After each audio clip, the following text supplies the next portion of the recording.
Battlecross because they're our favorite band. We were first introduced to them a couple years ago. We went to see them on a Marth. These guys got on stage. We thought they were a road crew. They were putting all their shit together. All of a sudden, they turned around, started kicking our ass. Ever since then, we've been in love with them. What I love about this band is I'll go see them at a show, and then I'll walk out back, and they'll be loading in, and they'll see me, recognize me, come up, give me a big hug. Love this fucking band. I think I've hugged Anthony more than I've hugged my dad in the last 5 years. I've been a Battlecross fan since 2009, and I love these guys. They're down to earth, approachable, and just a great group of guys. They're true rock metal gods. They fucking smoke it, and just a great band, great people. This will be my 17th show.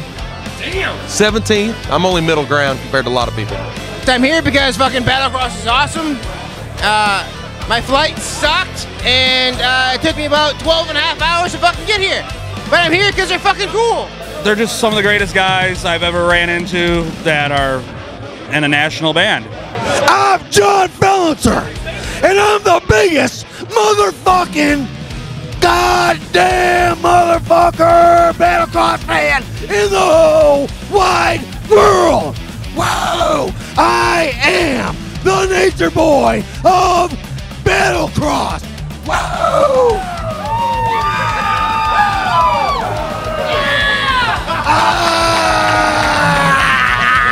What does Battlecross mean to me? Everything. Everything. Their music's been there for me. The guys have been there for me. I'll always be there for them. You know, they're friends, they're family, they're everything that you could want to be a fan of. They are great music, they're good to their fans, and they're probably the best band I've ever heard of, so that's why I'm here. I live in Connecticut, took the 500-mile flight out here for the hometown experience for the boys in Battlecross. These guys have embraced me like no other band ever has. I go to the end of the earth for these motherfuckers. I live, eat, sleep, and breathe Battlecross, and everybody here that's wearing one of these fucking shirts does the same thing.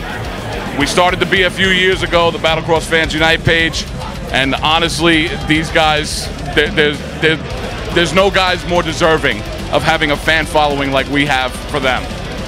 Any member at any time will drop whatever the fuck they're doing to make something happen for these guys. This is how deeply we feel about the guys in Battlecross. Tony, Huron, Don, Kyle, and even Brian sometimes. If anyone asks, I'm actually Seth Rogen. We fucking love these guys. The way they treat their fans is just, it's just a staple of what the band is.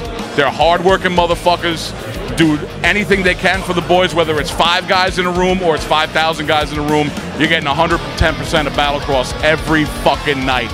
And that's what we love, and that's why we support them to no end. Hey guys, I want to introduce you to our mascot.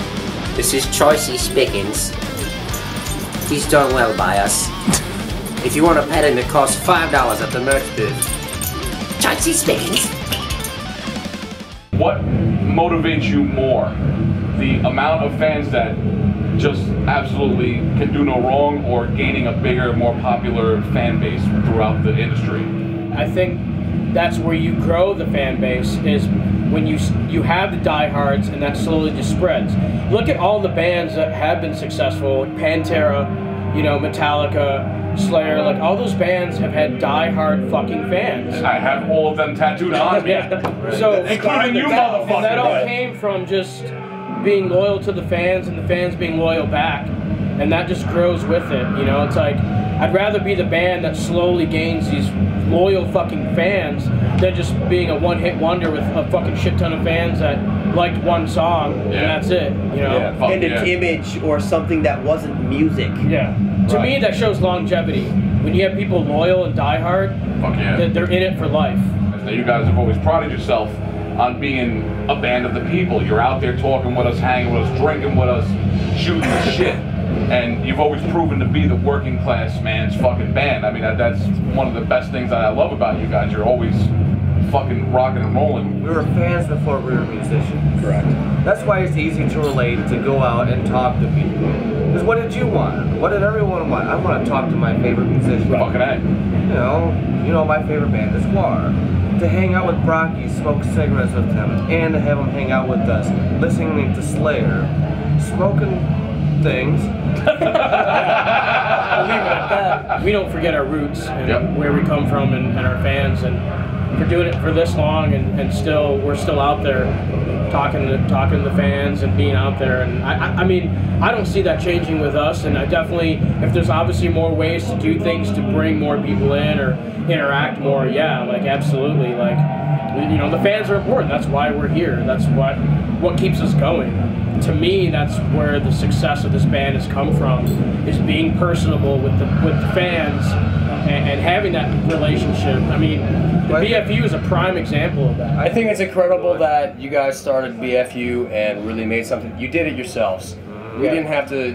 We didn't. Don't we had no hand in that. You know, you and Dion came together and made that and created this group that is amazing. And thank you so much, you guys. But just to show that people from that far away will pick one show to all meet up at and go out of their way, out of their time, spend their money, spend their life, the time that they ain't gonna get back, to come out and hang out for one fucking show, a fucking metal show. That says something about us and you. Right now we're at the Token Lounge. This is our hometown venue. This is kind of where, like, we grew up playing. Stomping grounds, dude. For years. For years. I mean, literally since I was like 15, 16 years old, I've been coming to shows here. Whether I could stay or not, and I get kicked out at 8 o'clock. You know what I mean? But, like, you know, coming here, playing shows, hanging out with the bands, socializing, networking with all the local bands, stuff like that. We're all a big family. We're all a big community. And then what's happened now is, now that we've been touring for the last 5 years, that community has grown to be across the country and perhaps across the world too, since we've gone to Europe and other places like that. But I think, to me, it's always been a big family, personal experience, and not only have I been able to share it with you guys, but with you guys too, and I'm just so grateful that you're here. And there's no better way to express my gratefulness, or whatever you want to say, than just being there and just hanging out and let's drink beers. Just, why not? You know what I mean?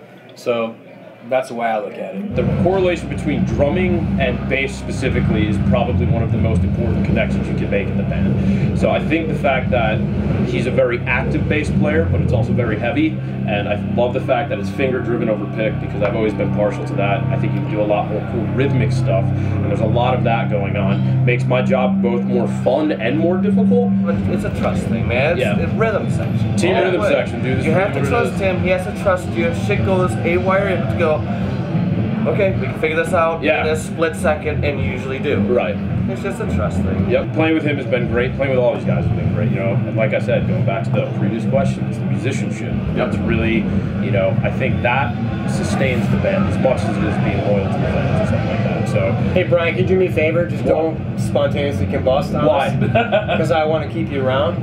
I'm going to try not to. I won't be stubby too. We like you, Brian. Well, I like you guys too. You gotta shave that fucking mustache. I do. Manny, our friend Nerd, who's like a pretty straight shooting kind of guy. No bullshit. Not like that. No bullshit. No filter. Came up to me. He was just like, "You have an ass-eating mustache."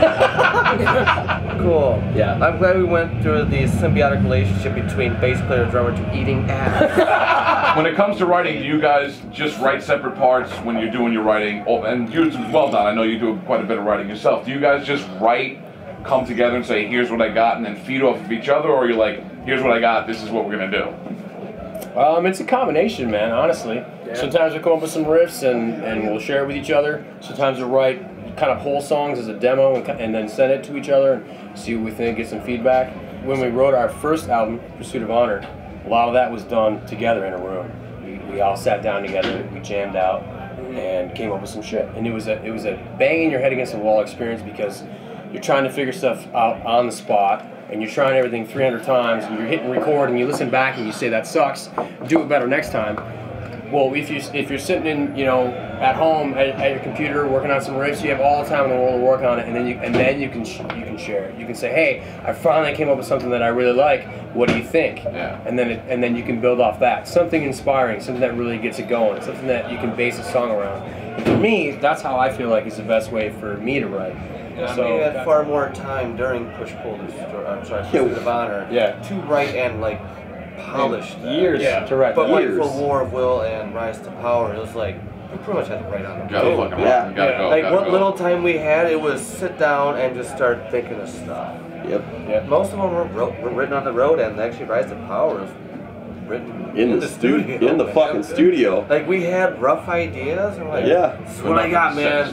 And nothing. I'm really hoping the next album, like, we get to like think and write the fucking thing, and like have time to be like, oh, you know, I don't like that part. Not being against the that part.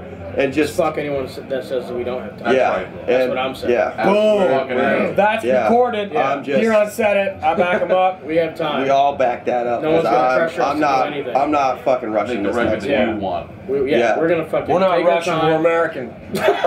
America. Fuck yeah. Oh my. I think we'll always try to experiment with different things, but never go outside the formula of what this band is about. Awesome. You know what I mean? And like, because we don't want to be in that same box. Yeah. We're not about to make like a bluegrass album or something. Right.